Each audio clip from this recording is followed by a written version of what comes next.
Do you ever find yourself struggling to feel God's presence? You're not alone in that journey. It's a quiet battle many of us face, caught between what we believe and what we feel.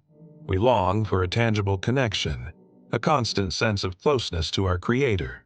Yet, so often, our emotions don't line up with our faith.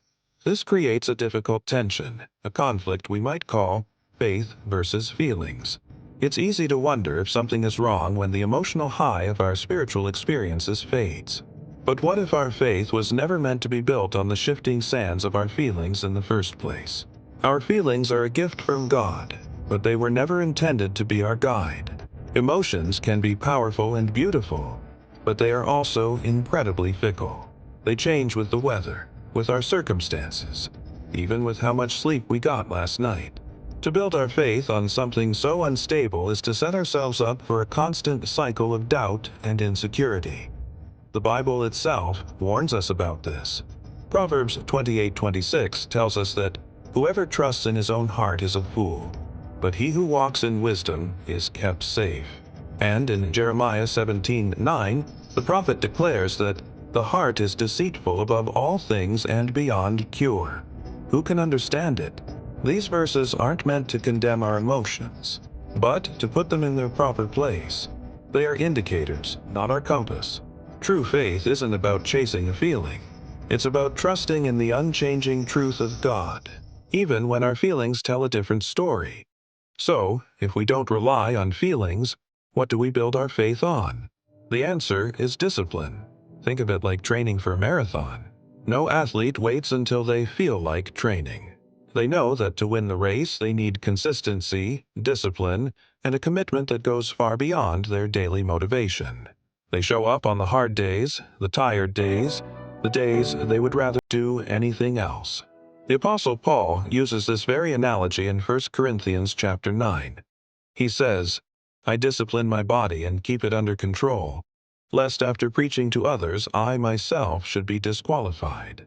He understood that spiritual growth, like physical fitness, requires intentional effort. This discipline isn't about earning God's love, but about posturing our hearts to receive it. It's about the daily choices to open the Bible when we don't feel like it, to pray when words feel empty, and to gather with other believers when we'd rather stay home. It's in these acts of disciplined obedience that we build a faith that is strong and resilient. This isn't a new concept. It is the bedrock of our faith's history. The heroes of our faith were not driven by fleeting emotions, but by a deep, abiding conviction. The early Christians didn't feel like facing persecution, but they endured because their faith was anchored in the promise of the resurrection. Look at Jesus himself. In the Garden of Gethsemane, he was in such anguish that his sweat was like drops of blood. His feelings were screaming for another way. Yet he prayed, "Not my will, but yours, be done." His actions were governed by obedience and love, not by emotional comfort.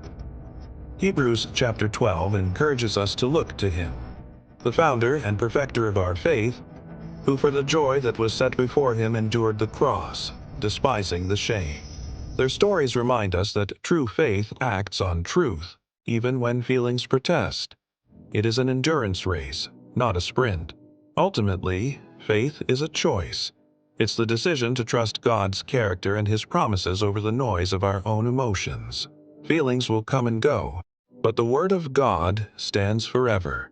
A faith built on the rock of His truth will withstand the storms of life. A faith built on the shifting sands of emotion will crumble. Don't let your feelings dictate your relationship with God. Instead, commit to the discipline of spiritual habits. Open His Word daily. Spend time in prayer, even when it's hard. Find a community that will encourage you. Through these small, consistent acts of obedience, you will build a faith that is not only deep and strong, but will carry you through every season of life. Let us choose to build our faith on the unchanging truth of God, not the temporary state of our hearts.